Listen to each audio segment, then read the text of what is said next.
Good afternoon. Welcome to the Foreign Press Center. As you may know, interest in the United States and elsewhere in the world in UFOs is now at an all-time high. The New York Times just last week noted that 3 books about alien visits are selling briskly in the United States, and one has been on the nonfiction bestseller list for weeks. Today, we have with us some of the folk who will be participating in an international conference at the American University, June 26-28, on the subject of UFOs from a worldwide perspective.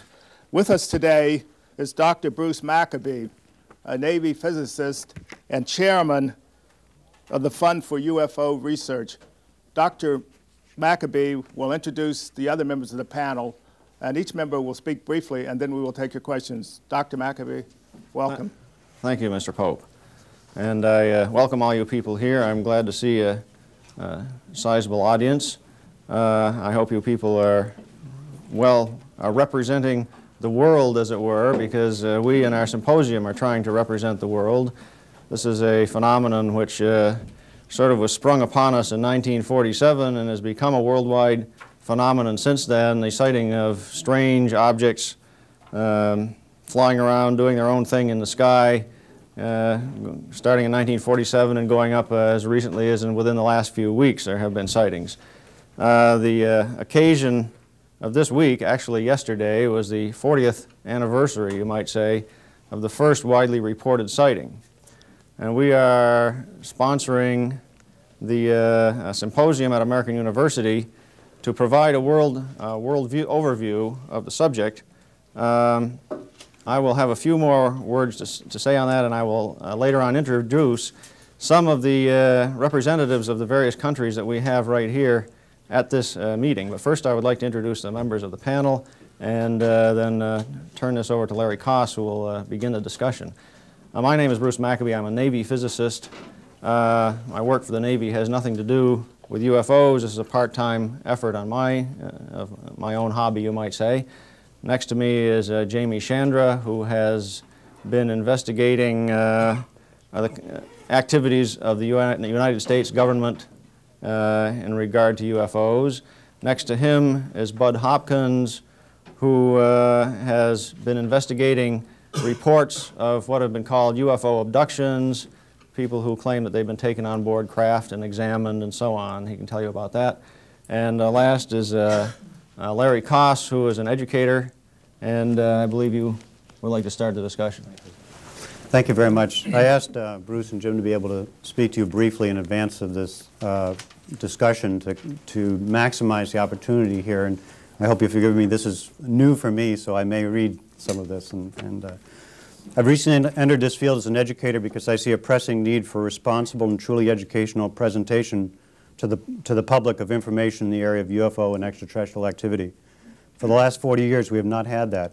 We've instead been mired for 40 years in skepticism and controversy, which, if we were to have addressed medical phenomena and challenges in a similar manner, would never have allowed us the advances in that field available to us today. The media, you, play a key role in this, for you are a major link in the flow of information to the public. You shape public education, opinion, and response. The people you will meet here today have devoted most of their adult lives to the study of a phenomenon which does exist and is right in front of our faces. It is, however, so awesome the world has not yet been willing to acknowledge it. These people have pursued this study not only without recognition throughout the world of its credibility, but also in the midst of ridicule, obstruction of relevant information, and in the absence of private or public funding.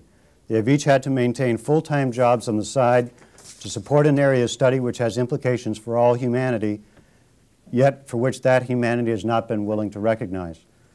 Characteristically, as humans, we do not move until a new need is literally hanging upon our faces. We are responding to AIDS because people are dying around us. We are not yet responding to environmental needs because it is not quite realistic enough for us. The truth is, UFOs, which we perhaps should call EFOs for extraterrestrial flying objects, do exist worldwide, as the symposium will evidence. The truth also is that extraterrestrials are engaging with us now, as Bud Hopkins will define for you. And the truth is that our governments know these truths, as Jamie will point out to you. I invite you, therefore, to have the courage and vision to listen and respond to your public with new eyes and ears. I invite you to have the courage to move beyond the skeptical and sensationalized and controversial treatment which for 40 years has gotten us nowhere. And I invite you to take an honest look, examine the data, be willing to see a new reality, and have the courage to share that with your countrymen. Thank you. Thank you, Larry. Now we'll have a few more words from the people on the front panel here, and then I will introduce our international guests. You'd like to say a few words, Jamie? I think Bud will probably pick up first. Well, okay, I work in the area, which is totally outrageous, of investigating cases of people who have been picked up by UFOs. Now, most of us have heard of the Betty and Barney Hill case, the very first case to make the headlines really internationally. It occurred in 1961, and the case was publicized widely in 1966. At the time I heard about this, even though I had had a UFO sighting myself and was very interested in the subject, I simply said, this can't be. I cannot believe this. And I had a very good reason for not believing it. I found it unbelievable. Not because the evidence wasn't there, not because these people weren't credible, or that the case hadn't been thoroughly investigated, but I simply found myself unable to believe such a thing. We're in the middle of what is the ultimate Copernican revolution right now. We're having to come face to face with the idea that, in fact, there is an intelligence out there that is different from ours, superior to ours in a certain way, in certain ways. The cases that I have looked into, and I have dealt over 12 years with 140-some different people who have been abducted. Of that 140, about 5 have allowed their names to be used. There is a tremendous hesitancy, a tremendous desire to hide from the people like you who would like to talk to these people, because there's a sense of shame connected with it, a sense of being involved in something that the abductee himself or herself believes is almost unbelievable. It's a very emotionally rending story. These people come, though, from every walk of life. 3 of them hold PhD degrees. 5 of them are psychotherapists. 1 is a microbiologist at a New York City hospital. 2 are police officers, 1 a New York City police officer, and so forth, a museum curator. These are people who we could interchange with all of you sitting right here, and there would be no apparent difference in the way people look and act. It has happened to them. They have been picked up, taken into craft, put on tables. There's a physical examination. There are physical scars that result. There are ground traces when the craft lands. There is a tremendous amount of evidence, and that's something I hope that we'll have a chance to look into later. Just one quick thing. I'll just show you some of the drawings that have been made by some of the individuals who have been abducted, of their abductors, of the occupants of the UFOs, incredibly similar. And just one last little note. A man who had remembered a great deal of his abduction experiences without hypnosis — it's a myth that hypnosis is essential to these cases — took one look after he made his drawing of the figures that he remembered. He took one look at these pictures and jumped almost out of the chair. This is a big man, a businessman, burst into tears. And then he said to me, "Bud, where did you get those pictures?" And I said, "I got them the same way I got your picture." The evidence is there, gentlemen and ladies, and I hope you consider it. Can we ask you a Go follow-up? ahead. Since we have an international audience, what countries did these take place at? Well, pictures I showed you here, one took place in Mexico, one in Canada, and the other 4 in the United States. We have them from all over the world, and Cynthia Hine from Zimbabwe has cases that are parallel these, South Africa. It's international. You want to say some words, Jimmy? All right, the area of investigation that I and my associates, Bill Moore and Stanton Friedman, have worked in primarily is the area of what does the government really know? The first question you have to try to get at is, who is the government? I mean, the government isn't one body that you can approach and they can either tell you the truth or not tell you the truth. The government is broken down into a whole series of agencies and groups. There appears to be, and our investigations indicate very strongly, there appears to be one group responsible for all the information regarding UFOs. And in fact, the government has a term that they've coined, which is IAC, which stands for Identified Alien Craft, as opposed to Unidentified Flying Object. We decided primarily that the best route to getting good information was to try to aggressively pursue and cultivate strong contacts within the government, within the intelligence community. We have been successful in making inroads in that direction, and some of the fruits of our research came up with a presidential briefing document for President Eisenhower, which I believe you each have in your packet there, which is probably the most significant document ever to surface if we can ultimately get the final absolute validation on that. Our belief at this point is that it is true, but we can't absolutely certify that. We've researched that document for 2.5 years. We have been able to determine that all of the individuals involved are the right kind of people, both background-wise, the government affiliations, their science and intelligence or military backgrounds. Everything interfaces perfectly. We have found support information through the National Archives also. It appears that one of the reasons that the government would try to hide this kind of information is not a cover-up in the true sense of the word cover-up. Cover-up generally is a word that connotes wrongdoing. Somebody's hiding something for their own gain or specific purpose of that nature. From the beginning, it appears that the government would have been grossly irresponsible were they to simply dump this information on an unsuspecting public. They had to put the most responsible scientists, military, professional minds that they could gather to examine what was going on. What was this phenomena? Where were these craft or these things coming from? Relative to a crash in the desert in 1947 in New Mexico, could we duplicate this material? If these people could come here from somewhere else, what was the threat to national security? What was the threat to world security? And national security, of course, involves a lot of different levels. It's not just military. National security and world security involves economic, psychological, religious, all ramifications. So all of those areas had to be examined. They had to be studied. And a government or a group assigned to this specific area had to maintain an absolute covert status so that unwarranted conclusions would not be built upon a limited amount of information. So disinformation processes and those things normally attributed to intelligence agencies had to be put into effect. And it was, in essence, for security and security of the world and the United States and other areas, as well as it's for the protection process. In other words, in that sense, debunking systems were set up, and in many cases deliberately so that groups would not become so aggressive with a specific point of view in mind.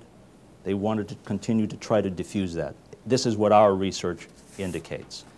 So we have a major document, which appears to be the most significant document that's ever come out on the subject. We have a lot of research and a lot of contact with certain individuals within the intelligence community, and all of the indications are that this document and the things that we have uncovered are the tip of the iceberg.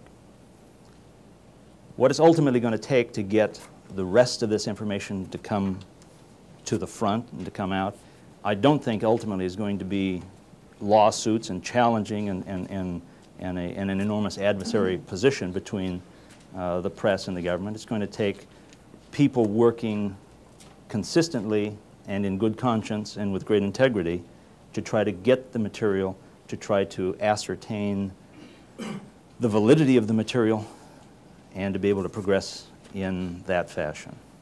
So as a statement, I'll end there, and we'll open up to questions now. Well, I would like to make a few more comments and then introduce the international guest here. First of all, I should point out with regard to the documents in the press package, although they are the most significant. You don't have a press package? We'll have a sign-up sheet for requests for additional comments. Okay. There has been, over the years, a continual accumulation of tidbits of information. The accumulation rate increased within the last 10 years as a result of the Freedom of Information Act here in the United States, when we could write for documents from the government and begin to put together a story of what our own government in the United States was doing over the 40 years, and it became clear that there were a lot of agencies collecting information. this is not just a problem for the United States. The other governments have also treated the UFO problem seriously without necessarily telling the people in their countries. Dr. Roberto Pinotti from Italy, who is not here today, will be here tomorrow, can talk about what he found out from the Italian government. William Chalker of Australia, who is not here today but will be here tomorrow, will be at American University tomorrow, can tell you what he found in the files of the Royal Australian Air Force. Stanton Friedman, who is here, standing up over there representing Canada, can indeed tell you about what was found in the files of the Canadian government. Unfortunately, an official representative of France, Jean-Jacques Velasco, who is the head of a group called translating into English, the Group for Studying Aerospatial Phenomena, a subgroup of the French National Space Agency, CNES.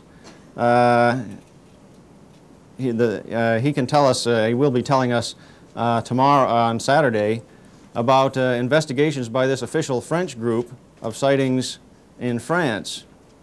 So this is an international problem for governments as well.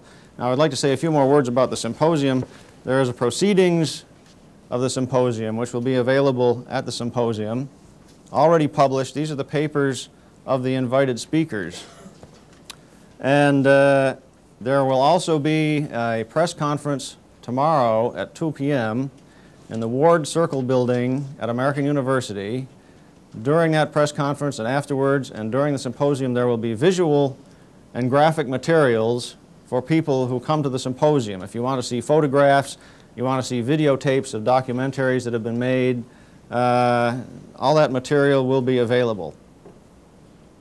Okay, now I will introduce the international guests that we have here and then open up the floor for questions. I've already mentioned Stanton Friedman from Canada. Yes? I'd ask him to stand when catching the camera. Okay, Stanton Friedman is standing already. Sit down, Stan, so they can get you on camera. Starting over here in the back, Paul Norman, would you please stand? From Australia. Willie Smith from the United States, however, he is representing Brazil and Uruguay. Captain Daniel Perese from Argentina, who was actually involved in some UFO sightings in 1965. Vicente Juan Ballester Olmos, who is representing the Iberian Peninsula, mainly Spain. Cynthia Hind from Zimbabwe in Africa. And Hilary Evans from England. Have I missed anybody? Bill Moore. Well, Bill Moore can stand up. He's representing the United States at the present time.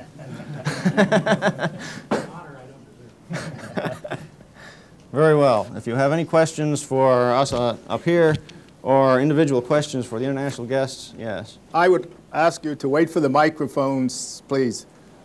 Connie. I've got two parochial ones. Could the I hate to ask this. Could the representatives from Australia and Zimbabwe please come to the microphone and tell us their experiences so that we could help out the countries we cover for? I'd be very grateful. Thank you. In Australia, our main case is the disappearance of Frederick Valentich, a 20-year-old pilot who disappeared over Bass Strait while he was flying to an island called King Island. He was describing a long-shaped object with maneuverable characteristics far beyond anything that we know about. He was describing the maneuverability of an object similar to the ones being reported from all parts of the world. And there have been no rubbish or anything found from that plane, or the pilot hasn't been heard from since. And he's the 20th such case that's been reported from different parts in the world in the last 30 years. When did it happen? October 21st, 1978. Can you tell us a bit about you, please, so we know who you are? Me, Paul Norman. I'm the MUFON representative of Victoria, and I'm also vice president of the Victorian UFO Research Society at Melbourne in Victoria. You're an American living in Australia? Originally American, yes. I've been in Australia for 24 years. First, we'll have Mr. Paramu, and then we'll get to. Cynthia Hine was asked. Cynthia Hine needs a Yeah. Zimbabwe. From Zimbabwe was asked to, Cynthia Hine. What she wants to know about incidents in Zimbabwe. Well, it's southern part of Africa. Actually, I must tell you to start with, I'm absolutely shattered that the Americans know so little about Africa, because I think you give millions of dollars a year in aid, and I think the schools want to get together a little bit and describe what you're giving away. I just want to tell you that one of the reasons that initially I was very skeptical about UFOs, one of the things that absolutely convinced me was working in the rural areas. I worked with a team who were on a project in Africa where we were giving simple technology to the women in the very backward areas. And I came across a particular case there where there were 20 witnesses, and they'd seen a ball of fire rolling across a lawn, and eventually, I won't go into details, it's too complicated, but eventually there were 3 men in shiny suits. Well, they actually said shiny, and I was eventually able to obtain the information that the suits were in silver. And the only reason I found out, because they spoke Mashona. They're the Mashona tribe from Zimbabwe, eastern Zimbabwe. And the reason that they were able to tell me was because one of the gentlemen took a 20-cent coin from his pocket, so that I realized the suits were silver. They could only describe it as shiny. And I said, what did you think they were? And this group said, they were the spirits of our ancestors. And I said, but surely the spirits of your ancestors wore furs and lion teeth and monkey bands around their heads and so forth, which they did. And this guy I was talking to thought for a little while, and he said, you know, times change. So, but this one particular case convinced me, and it's happening continually, where I now have, since the War of Independence is over, and since I have access to these remote areas in Africa, where I speak to the people, and they keep on telling me about these things who come down from the sky, and I can tell you they're not American helicopters. Thank you. Okay, Mr. Paramu. Paramu, The Times of India. Could you please tell me if there have been any sightings in the Soviet Union or inside Soviet Union? And secondly, has there been any coordination or cooperation between the Soviet Union and United States in this research effort, in an effort to identify these things? Well, first of all, I'd like to point out that we will have a speaker from India, I think. I'm not sure. He had an accident a couple of weeks ago, which made it difficult for him to walk. But there's a paper in the proceedings here by Kanishk Nathan, who has recited events in India. However, since you ask about the Soviet Union, there have been reports from the Soviet Union. In 1976 or 77, a report surfaced here in the United States, written by a man by the name of Gendilis and another one whose name escapes me at the moment, which was a statistical study of reports in the 66 to 67 time frame in the Soviet Union. 250 reports. I might add that I believe it was, let's see, 1987, I believe it was 2 years ago that an incident in Gorky evidently was so convincing that the Soviet government allowed an announcement to be made that they were setting up a special UFO investigating group headed by an ex-cosmonaut by the name of Popovich. I was close. And the group that they set up was supposedly going to investigate the Gorky incident. Not very much information has come out, as you may well understand. And so far as I know, I don't know whether that group is active or not. There was a press announcement that it was formed, that Popovich was heading it, and that was about it. As far as cooperation between the United States and the Soviet Union is concerned, I'm not aware of any. I personally wrote to, tried to contact 2 people in the Soviet Union whose names have turned up with regard to the UFO problem. That is, they do have people there who write articles about it occasionally, and I never got any answers. So That's about all I can say about that. Would you like to say something? Just to add that there has been put together a report by Felix Ziegel at the Soviet Institute of Aviation, whatever the literal translation of that is, in which he gives these couple hundred sightings that Gindelis and company officially investigated with the backing of the Soviet Academy of Sciences. I have a translation of that report. It's about 160 pages long. The point that must be made is that these sightings were compared by Gindelis to sightings in other countries, in France and in the United States and in other countries.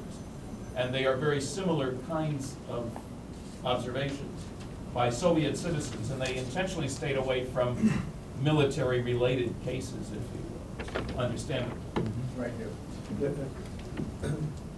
Was there any recent case of an UFO mentioned at the conference? What is the most recent flying saucer that we saw, or any other Bruce, you want to May 29th, May 16th, is that the, anyone want to go, anyone have one more recent than May 16th? May 16th this year. May 16th of this year in Canada, right? Yes. Is that the radar-only event? An aircraft flying along in Canada, a 747 again? No, 737. 737, okay, a large jet aircraft where the crew picked up on their aircraft radar an object that was traveling, if I remember, what, 9 miles every second? Every 6 seconds. Every 6 seconds. 5,400 miles 5,400 miles an hour.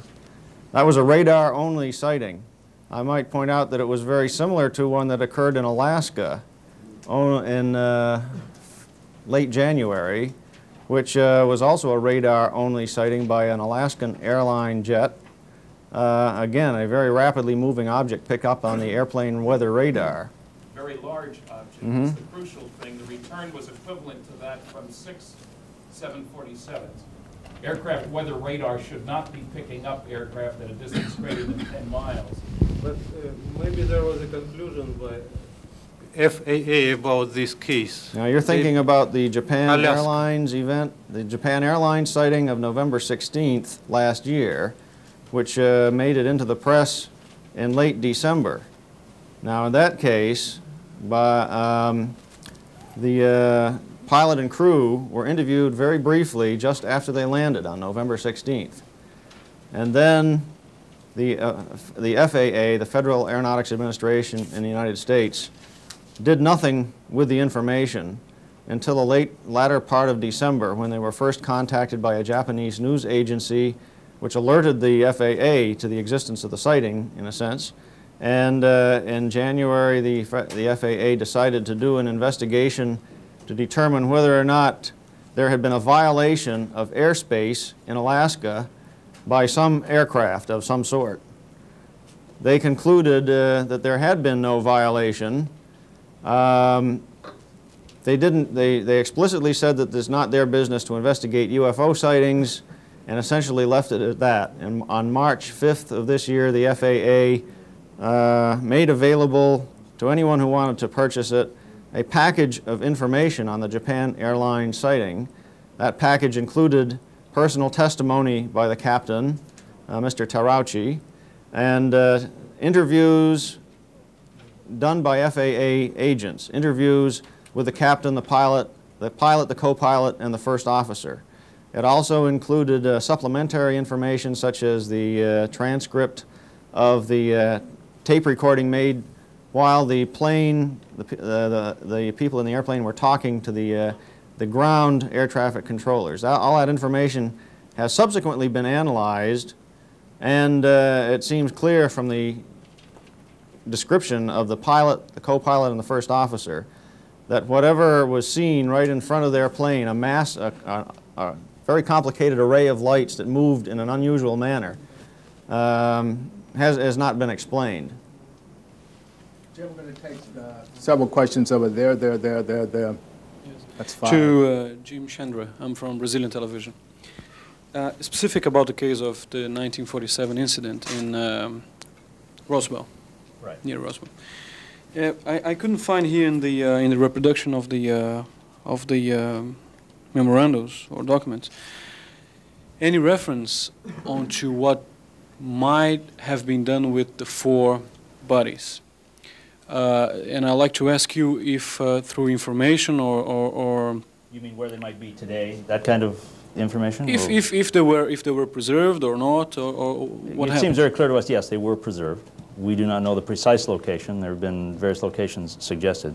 Now, in case you haven't looked at, what he's referring to is the document I made reference to earlier is a presidential briefing document for then President-elect Eisenhower. The document is dated November 18th, 1952.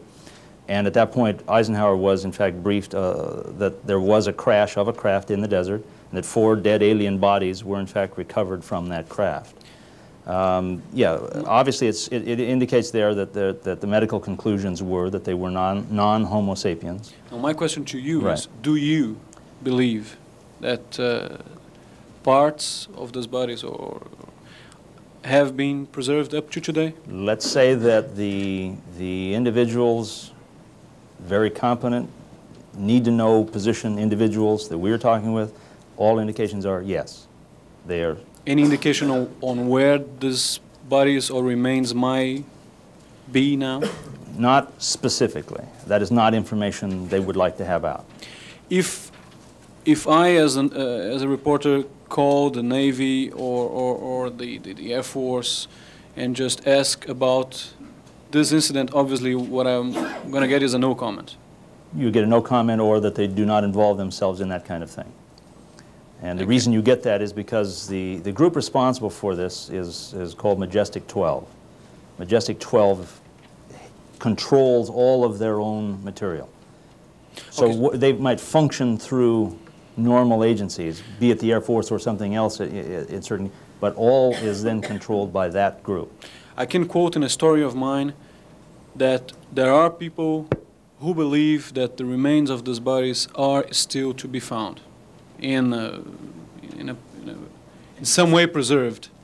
Yes, that's all indications say that is true, yes. Thank you. Right here in the front. Jaap van Wezel, Trouw newspaper in Amsterdam. So what reason would the US government or any other government have to conceal the existence of whatever? Of alien contact? Of alien contacts for such an extended period? Well, there's 2 ways to look at that. First of all, if you look at it from the standpoint that the document that we're releasing at this point is a standalone, that incident happened. Okay, let's for a moment say, okay, yes, we believe it's true, that incident did happen, the government was there. Why would they hold that document secret for 40 years and then release it? That is a good assumption. I mean, the government would be wrong to do that, to hold it for 40 years for that one isolated incident.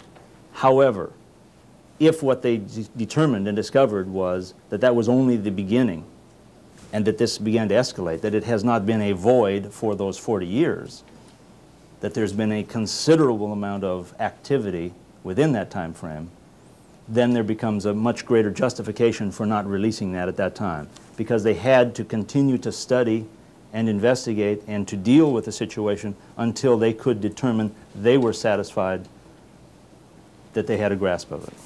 May I add Sure. just a quick little comment on that? If there has been, let's say, no contact between governments and the occupants of UFOs, and all a president could do would be to announce to the public that these things absolutely exist. They can outfly anything we have. They can pick our people up at will, paralyzing them, then returning them. There's been no communication. Just say they exist, they can outfly anything we have. They haven't talked to us. We'll let you know when they decide to talk to us and when we know whether they're friendly or not. And I said, if that's all they could say, I would rather be in the liquor business at that time than the real estate business.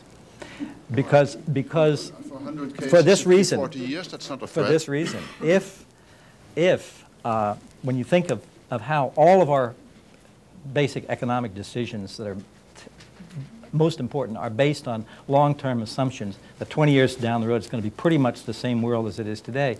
If you threw that information out in a world where people are taking out 30-year mortgages and saving for college education and so forth, you might truly panic people and turn the economic world into something rather chaotic. It could happen. I'm not justifying the government's position, if in fact that's what the way they are reasoning.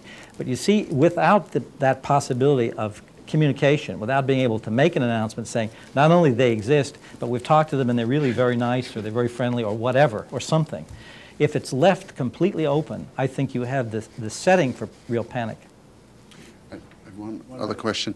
On what you say the dead bodies probably are still somewhere. On what is that information? Is that information you have? On what is that based?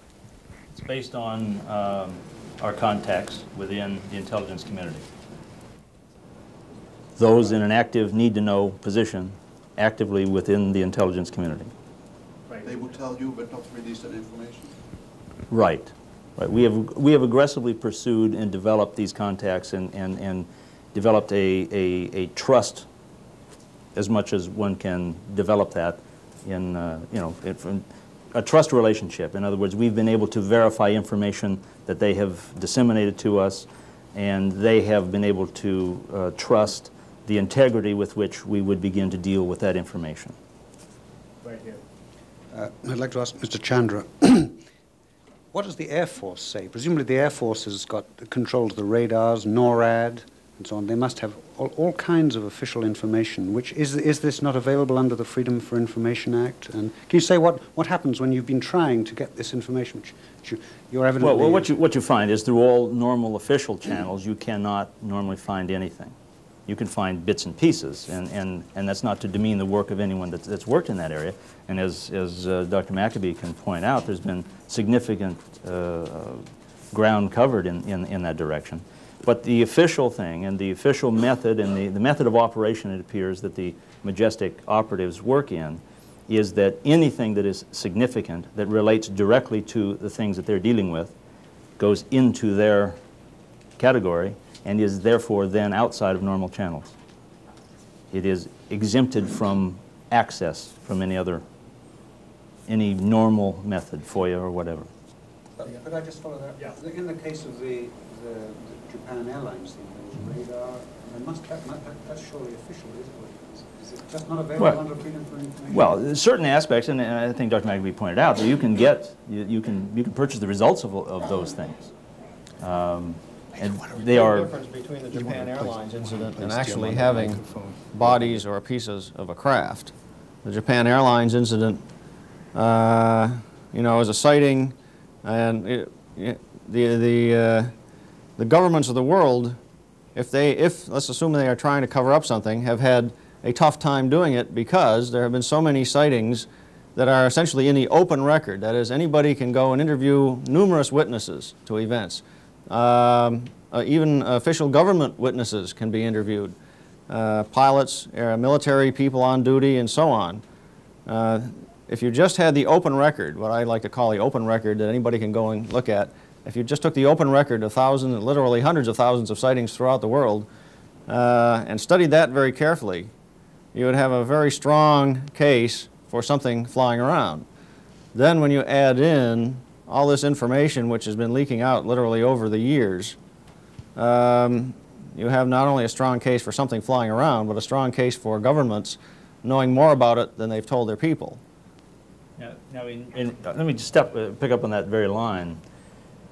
Is this the greatest secret that's ever been kept? No, the secret really has not been kept. They have been leaking things out about the secret for a long time. It is nothing new for us to sit here and talk about aliens from outer space, about the possibility of crashed craft, about the possibility of bodies. In the 50s, it was an enormous threat. Movies, everything portrayed it as an enormous threat. The possibility of that threat, War of the Worlds, all of those kind of, United States versus the flying saucers, you name it, all of those kinds of things. Evolving into the 80s, where we have movies like Close Encounters and E.T., where the aliens now are so friendly that kids will hide them in their closet because the big folks will want to lock them up and examine them. So have they kept the secret, per se? No. They've kept the evidence. You have to understand that we're not sitting here in 1987 saying, before you, as if this is the first time that anybody has ever talked seriously about flying saucers. The largest press conference in Washington after World War II occurred in July of 1952. as a result of sightings, radar and visual over the Capitol here in Washington. And at that conference, a general who put it on, General Samford, made the statement that there are incredible sightings by credible people. So that's as long ago as 1952. Okay, we'll go over here now. Kathy Gerchik, Washington Reporting Service. Does there appear to be any kind of pattern to the sightings, geographic or otherwise?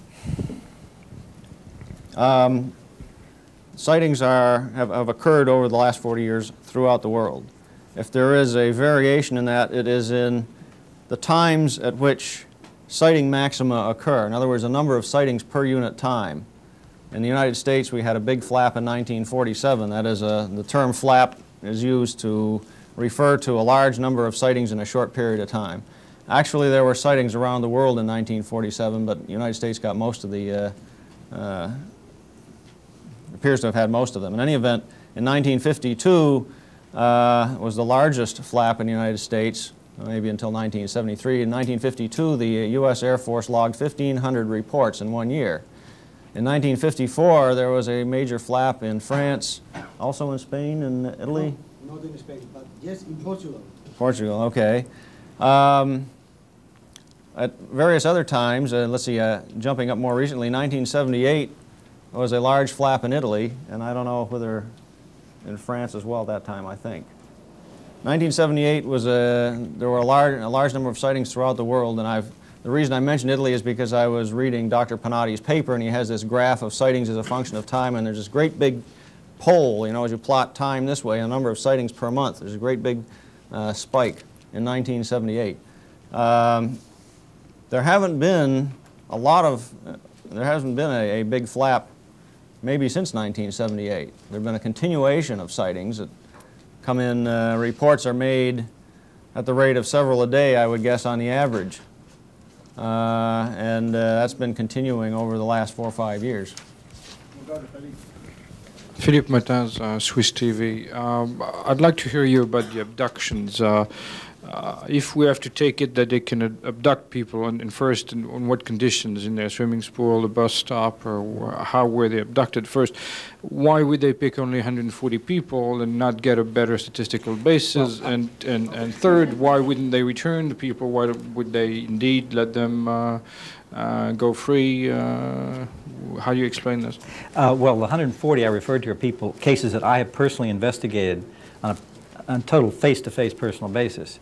There have been thousands and thousands of investigations into abduction cases. I would say when all the various investigators who worked in this area, when their totals are put together, there's no real accurate way of measuring this. Incidentally, just to backtrack a quick second, the question previously about flaps and the numbers of sightings, I think that we always have to understand that the numbers of sightings that occur, or the numbers of abductions or whatever, are a function of what we're privileged to hear about through press interest, through a very adept sort of reporting network in the UFO organizations. I think citing flaps have a great deal to do with press attention, rather than, not that the sightings aren't real, but suddenly the press gets very interested and starts reporting many, many cases that otherwise would simply have not made the newspaper. So it's very hard to correlate what is really going on in the world with what we are privileged to find out about through the press or through organizations. In terms of the abductions, it is a worldwide phenomenon that involves thousands of people, as I've mentioned. There is a strict pattern that seems to occur. This is very important. Obviously, any one of these cases is so bizarre that one might just shrug, as I did many years ago, and say, well, that's unbelievable, therefore I won't believe it. Not that there isn't evidence for it. But the patterns, of course, are the areas in which you can place some kind of faith that these same things occur over and over again in the same details. The person is usually abducted as a child first, roughly from ages of 4 to 8. Very, very often, very commonly, that child has a very deep cut, an incision, often on the back of the leg, sometimes the front of the leg, whatever. The cuts are of two types, a very thin hairline type of cut, and another one which is a circular scoop mark, as if a little layer of cells has just been scooped out. The scars, many years later, are still visible and extremely similar. And very often, if the child's memory has been erased, which occurs in these cases, we don't know how that operates. obviously. If the child's memory is erased, very often the family remembers this very vividly because perhaps the child has disappeared from the front yard. Turns up 2 hours later, the child doesn't know where he or she has been, and then the mother will say discovers a very deep cut on the back of the leg, and the child is wearing blue jeans, say, and there's no tear in the pants. That child, as a young adult, is then usually re-abducted, as if he or she has been tagged the way we might select an animal, perhaps at random, and follow it in a sort of zoological investigation. Very often then, when that child has passed through puberty, in another abduction, ova and sperm samples have been taken. This dates right back to the Betty and Barney Hill case, which is one of the aspects of that case, the first one we knew about. And that person who has been abducted is liable to have this happen 4, 5, 6, 7 times. We don't really know. How many times has this happened? To an individual? Yes, for one child, maybe 5, 6, 7, 8 times. It's hard to know. For that case. For this one person, yes, as if they are being followed, tracked at intervals through life. It's a long, complex story. But I should point out, it doesn't happen just to one person at once. I have one case in which 7 people were abducted simultaneously, 5 people, 4 people. Their recollections are extraordinarily similar afterwards. So I think she was asking about that specific case. You named the name of the person? No, I didn't name the person. You named the case? I referred to the Betty and Barney Hill case as sort of the prototype case, the first one we heard about. Has that specific case, the person involved in that case, been abducted 3, 4, 5 times? Barney Hill died shortly after that case came to light, not long afterwards. Betty Hill has, so far as I know, there doesn't seem to be an earlier abduction with her. It hasn't really been looked into, I think, very seriously. We've had long conversations.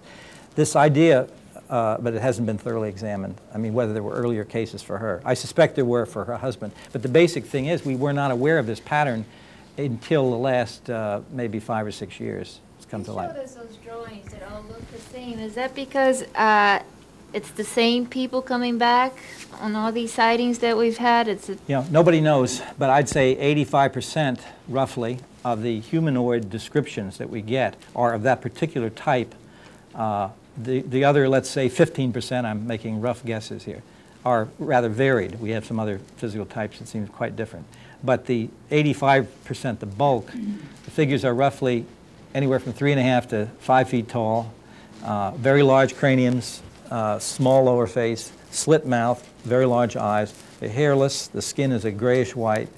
They have a rather thin body, long, thin arms and hands. And the communication in these cases is through some sort of telepathic method. We don't understand how any of this works. But over and over and over again, these details emerge. And what I've done in this book, and I've done previously when I published something, I have withheld certain details that are very specific, so that when new cases arise, I have a way of checking the veracity of the new case against material that's never been published.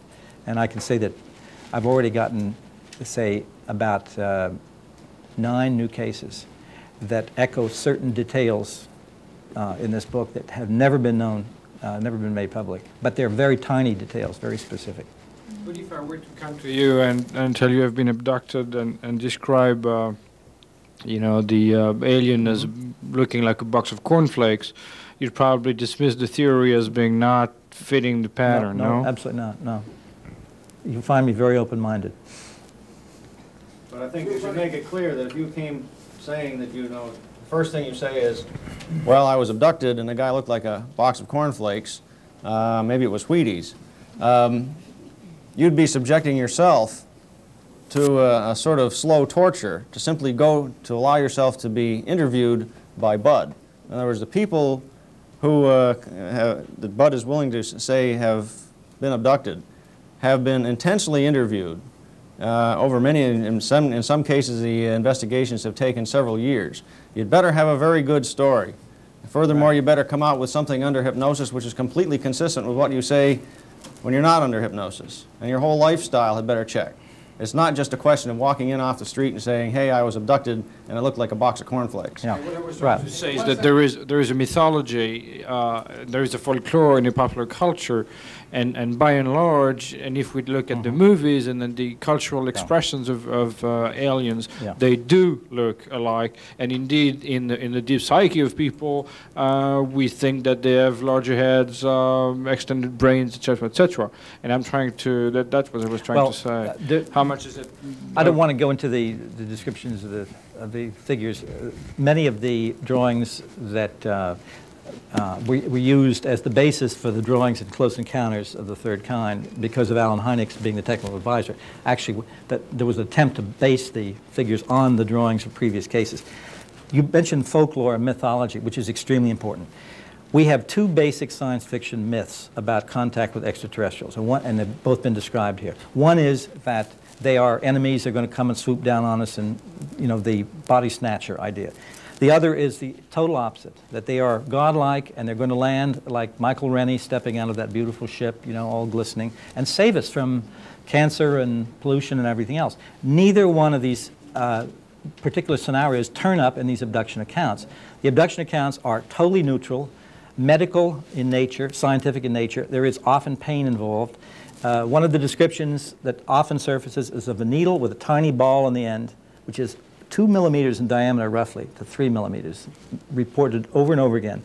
It is put up the nostril, there's some pain, seems to break through up in here, the little projections from it as if it's held in place, and other descriptions have a needle which goes in with nothing on it, and when it comes out there's a ball on it that wasn't there to begin with, as if they're put in and taken out.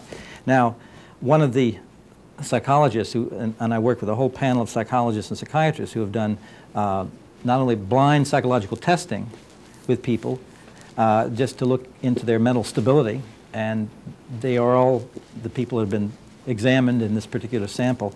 There's no mental illness, no heavy-duty, paranoia, schizophrenia. However, they all show the signs of having suffered severe traumas, very much like rape victims. But at any rate, the psychologist who did that one set of tests said, why would anybody fantasize a thing about a needle which goes up the nostril and breaks through? In some other cases, the needle goes in the eye socket, below the eyeball, and sometimes in the ear. Now, we get these descriptions, of course, now where they're public, we're talking about it, but have gotten these descriptions over the years from many different people before any of that material was published. And that does not fit with mythology, quote unquote, that one gets from science fiction. There will be at the symposium Dr. Thomas Edward Bullard, who got his PhD from Indiana University in folklore. And he has done an intensive study of abduction cases. He has analyzed 280 reports, literally from around the world, very meticulous analysis. And he concludes that in comparing the key factors in myths about little people and fairy stories, etc., over the years, and comparing the key factors which keep cropping up in abduction stories, there's a difference. In other words, you can tell an abduction story from a fairy story simply by looking at how the story develops. The reports that people make about abductions are not the same things that have been made over the years about fairies and little people and stuff like that. And I'm saying this comes from a man who's got his PhD in folklore, so he ought to know. Now, before we go on, I want to say that we have run out of time for our camera crew. But since there's so much interest in the topic, we're going to continue, but the camera crews will be taking off. And we're going to try over here, right here, then you, Jeff, and then you. Chris Hansen, Reuters News Service. Mr. Chandra, you mentioned an organization called Majestic 12. Is there any documentary evidence you've come across that it exists? Can you tell us what department of government it belongs to, how large you think it is? Does it still exist? Any kind of detail like that would be very interesting. The document that we have released now to the press includes the names of all of the original 12. So Majestic 12 had 12 individuals that were part of the original group. We have found evidence in the National Archives, a memo from the then National Security Assistant to President Eisenhower in 1954, General Cutler, sent a memo to General Twining And General Twining, Air Force General, was one of the original 12 of the Majestic 12 group, stating that the National Security Council slash MJ-12, and MJ-12 is the Majestic breaks down into two different subheads, MAGIC, M-A-J-I-C, and this document is labeled Top Secret slash MAGIC, M-A-J-I-C. And they're also referred to as MJ-12, so that a National Security Council slash MJ-12 Special Studies Project would be held in concurrent with a meeting in the White House. So it does in fact tie the MJ-12 group to the President and to the White House and the National Security Council as of '54. The indications are, yes, this group still exists and still maintains this information, and they do not belong to a government agency. They are their own agency. So you can't access them through FOIA or anything else because there's no known address or anything through normal channels to get to this group. What are the indications that they still exist? We're studying a good deal of the information, and the information that Bill Moore and Stanton Friedman and myself have garnered from this is extensive. So until we're ready to break some of that out, we've finished our investigation to where we're satisfied that there isn't, an overabundance of disinformation within that information. I'll just say that the indications are well, there was a question here earlier about sightings and so forth. One of the indications through the intelligence operatives that we're talking with is that the predominance of sightings or alien visitation areas is in the Southwest. It's in New Mexico, Arizona, Utah, and in North and South Dakota. But there's a predominance of information that indicates that this group still exists and their role is very active. Excuse me, just pause for a second. Hold on a second. Maybe the cameras want to do left to right, and then we're going to take Jeff. And